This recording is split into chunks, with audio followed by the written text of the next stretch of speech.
Welcome to another edition of Teach the Geek interviews. My name is Neil Thompson. I'm the founder of Teach the Geek. It's an online platform for science and engineering professionals. The first offering of the platform is a public speaking course called Teach the Geek to Speak. To learn more about it, you can go to teachthegeek.com. Again, that's teachthegeek.com. Today, my guest is Jeff Perry. He is a coach for engineers and software professionals. He's also host of the Engineering Career Coach podcast. I'm curious to find out what he did before he became a coach, the motivation to become a coach, and what he hopes people get from the podcast. Welcome to Teach the Geek interviews, Jeff. Thanks, Neil. Glad to be here. Well, first question from the bit of background I did on you. I saw you got your undergraduate degree in mechanical engineering.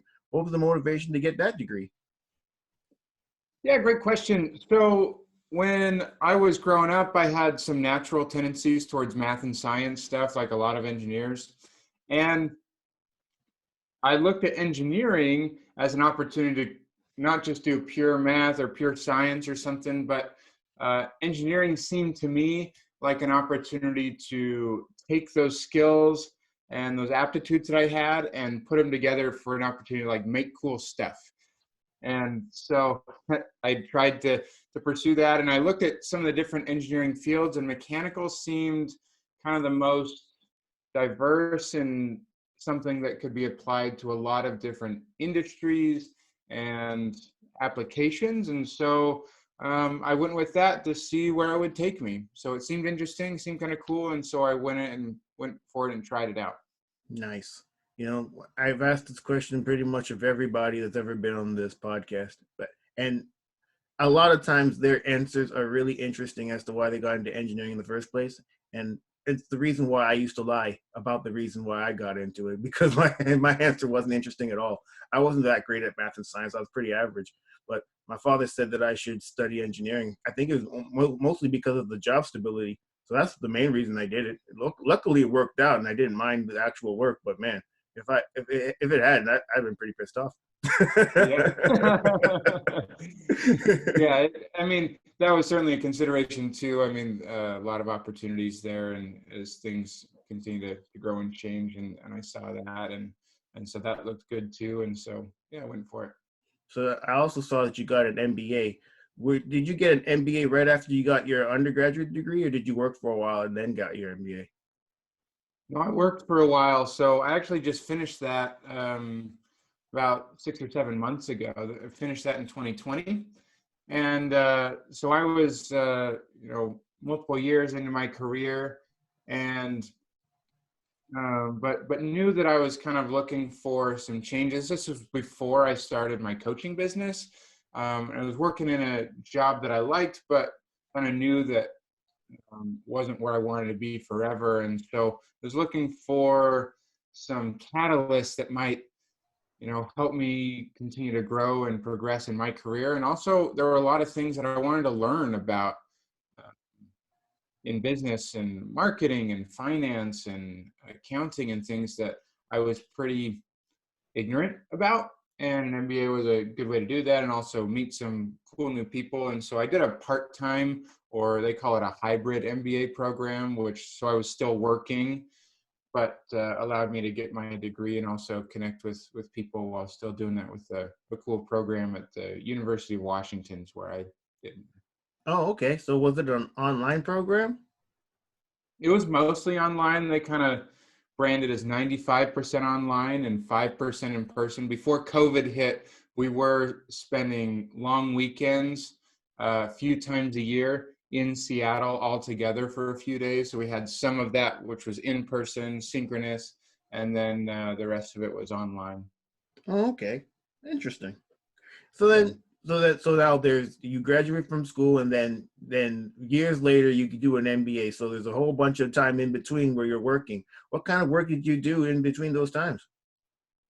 Yeah, so I did a number of different things. So as you mentioned, I got a mechanical engineering degree, but when I was in school getting my engineering degree, I was part of a research group that was working on software for CAD design and or 3D modeling and stuff. And so we were doing all sorts of things. And so we're actually working on the software side of testing and also writing software code. And so I learned more software development stuff there. And then we had a connection to General Motors, who needed that sort of work done. And so a number of us, I think there were 6 of us who were working in that same research lab when we graduated. We ended up working together at General Motors in this CAD software group. So I did software development for a few years, which was a whole new thing. That was something that I didn't know a lot about. I'd only taken 1 or 2 software classes when I was in school, but I saw that as an opportunity to learn something that was new and challenging for me, and I wanted to try it. And so I did that, but I did realize that long-term software was not going to be the perfect fit for me. I didn't love just sitting behind a computer screen all day and hacking at code. There wasn't as much collaboration as I would have hoped personally out of the type of work that I love to do. And so I then later had an opportunity to join a smaller company through some connections that I had, and did a number of different things. So the company did and created, designed, and manufactured environmental sensors and data logging systems and software for environmental monitoring, and also did things in the realm of food manufacturing and food production. And so solving some pretty cool problems. And so I got to do a bit of engineering, went back to mechanical engineering stuff and design, product management. Then I moved over into operations and manufacturing and some other things. So I got to do a lot of different things there, which was a cool experience. All right. And then at some point, you decide to leave all of that and become a coach to engineers and software professionals. What was the catalyst to make that decision? Yeah, a number of different things. So I was in the midst of my MBA degree and kind of feeling this pull still that I needed something new and different in my career. I was exploring different options. And I also, for a few years inside of that company that I was working for, had been chosen and was delivering corporate workshops for company culture, and we were working on things on mindset, and I got to do kind of custom stuff for smaller groups or individuals that were dealing with things. And I found personally, I was able to recognize through that experience that that sort of work, when I was doing that, I just loved doing that. I looked forward to those days when I was doing that work, which was kind of on the side of my technical leadership work. I loved doing that work more than anything else I was doing technically. And so I recognized that. And so when I got to one of those, I call them just kind of career plateaus, where like I really felt kind of bored in what I was doing. Because the position and the projects I was on, I was much more of a kind of maintainer and sustainer uh, of processes than a creator or innovator at that point. And that didn't really fire me up. And so I was looking for some adjustments, and eventually decided, sort of long story, that it was time for me to go. And even at that point, I was still considering, okay, what do I do? What's the next thing? Like I said, I was about halfway through my MBA. I could have leveraged that for a complete career change out of technology, or kind of connected to technology, but in more of a business position. But my wife and I talked about it a lot, and I spent days and days and days just writing in my journal the things that were really important to me, and a lot of introspection or reflection. And we talked about the idea of starting my own business, which was something that I'd wanted to do for a while. And eventually there was one day when I was journaling, and I kind of came through these ideas of connecting these engineering principles and ideas, and even like basic scientific principles, and how they related to our personal and career development. From the basic things like Newton's laws of motion, that for every action there's an equal and opposite reaction, or if an object is at rest, then it will stay at rest unless it's acted upon by an outside force. And I was thinking about that. Yeah, that's true with an object, but how true is that for us as people? Where if I'm at rest, if I'm feeling lethargic, or if I'm not moving or making progress in my life, um, I need someone or something as a catalyst to get me going again, an outside force. And that's sort of the state that I was in at the time. I was feeling at rest in my career.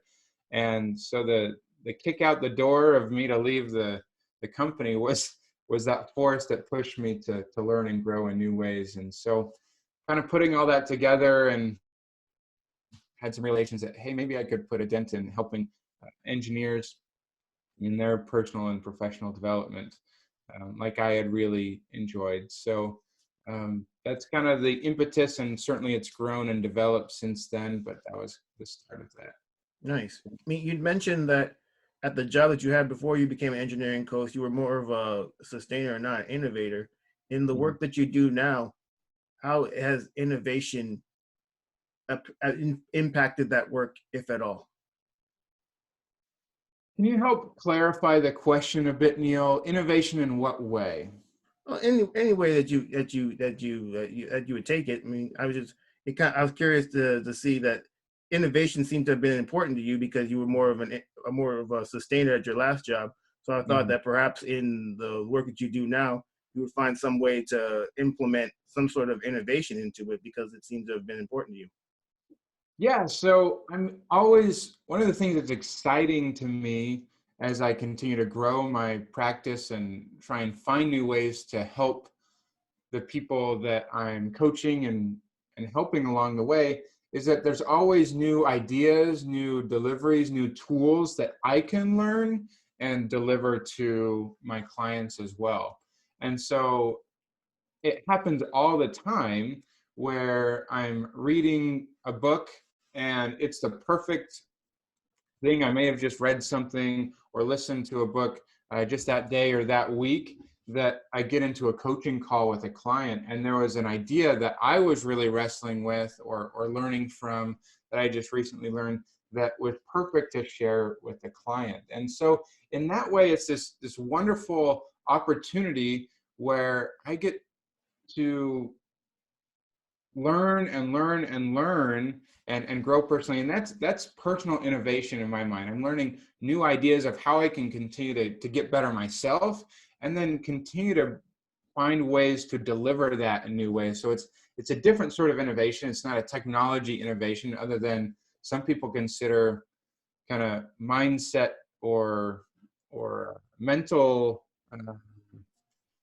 adjustments to be like technologies in different ways, or techniques. But I'm always having to find new ways to deliver more positive impact with those that I'm working with. And so, yeah, it's innovation in a new way for sure, because I'm always bringing in new ideas and approaches that might be more helpful. With the clients that you work with, are these people that come to you that say, I have this problem, can you help me with it? Or is it you going out to and advertising yourself saying, these are the problems I can help people with?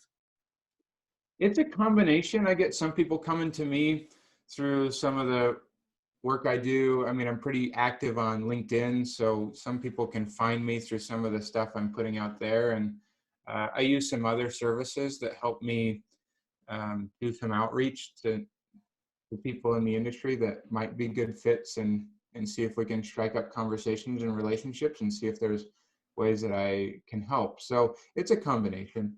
So, and also for the people that you work with, do you work with them for a finite amount of time or is it more of an ongoing basis? Because I suspect if it is for a finite amount of time, you're constantly in a state of looking for more clients to eventually replace the ones that you currently have. Yeah, so I have some people who engage me in both models. So some people will come and we'll have an agreed upon amount of time or amount of coaching sessions we're going to do, and that's where we start. Sometimes they extend, sometimes it's not a great fit, or they've kind of accomplished where they needed to get to, and so we end that client relationship. But some people I have that are ongoing and they want to just keep growing and developing, and they find that the relationship and the accountability and the coaching and the insights that I can bring as a third party continue to help them and deliver value ongoing beyond what maybe their original goal was in engaging with me. And so I have a number of different things. I also just spun up a group coaching program, and that's more of a monthly membership that people can engage for as long as they decide that it's valuable for them. So that's a new thing that I'm doing that I didn't do in the past, where I was doing mostly one-on-one stuff. I mentioned in the intro that you're also the host of the Engineering Career Coach podcast. As the host, what do you hope that people get from the pod? Well, firstly, what's the scope of the podcast, and what do you hope people get out of it? Yeah, so this podcast was originally developed and still owned by Anthony Fasano of the Engineering Management Institute. Been going since I think 2013, and really designed to be about personal and professional development for engineers and technical professionals. It's pretty wide open though, as far as topics that we cover, from certainly things on career development and public speaking and soft skills, a lot of that stuff, all the way over to entrepreneurship and mindsets and even finance and different things. And so the topic base is pretty wide. And so what we're trying to do is just make this a general place where, hey, any engineer or technical professional, if you're interested in personal development in some way of a lot of different topics, not just looking at one specific thing, we try and be pretty wide open with the type of guests and topics that we're talking about, to help people grow and bring in a bunch of different people. So I really just think that and hope that it's a positive resource for as many people as possible who want to continue to grow and develop. Are there any topics that you'd like to cover on the podcast that you haven't covered yet? And if so, what are they? Yeah, so with the guests that I've talked to, we haven't done a lot on entrepreneurship because that's a new thing that I'm interested in. I know a lot of engineers are looking at and thinking about ways that they can maybe take some of their skills if they wanted to start their own thing. That it's a topic that has been covered on the podcast in the past, but that I just haven't interviewed people on yet because it's only every other week that we're putting out new episodes. And so that would be something that would be a lot of fun for me. There's all sorts of topics that I think would be a lot of fun, and it just takes some time to getting the right people and getting those episodes up. And When you agreed to be the host of the podcast, was the reason for it to help you with your business, or was it just you were just interested in the topics that were covered on the podcast, just wanted to host it?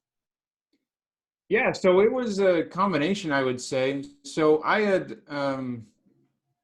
developed a relationship with Anthony Fasano, and he's got multiple media platforms, YouTube channels, and podcasts that he's doing, and he had let me know and even kind of put a pause on the podcast when the virus hit, and there was a few months where there wasn't a new episode, because he was just focusing on some other new initiatives. And so I just pitched to him because I had done some blog post writing for him on his platform and done some other like short videos on the platform, and suggested if he wanted to get someone else to be the host to take that off of his plate, but still keep this podcast going, that perhaps I could be a good fit. He thought it was worth exploring. We talked about it and created an agreement. And so, I mean, I had listened to the podcast and I really appreciated the content and the guests and the things that they were sharing.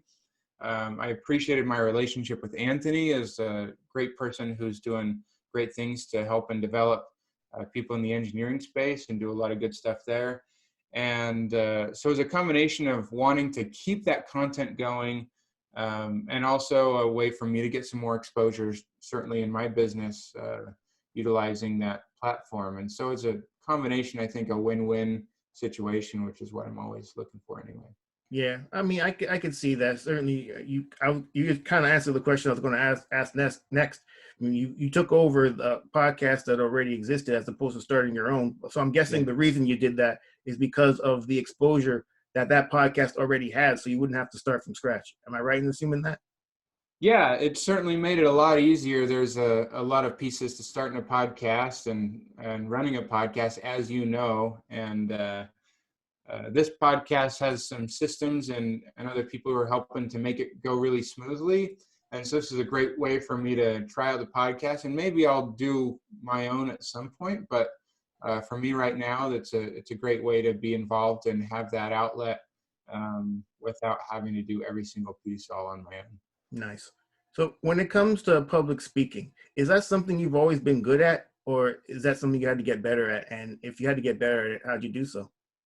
Well, to say I've always been good at it, I mean, how do you know if you're good at it when you're just starting, right? But it's something that, for me personally, it's never been on the top list of fears like it is for some people.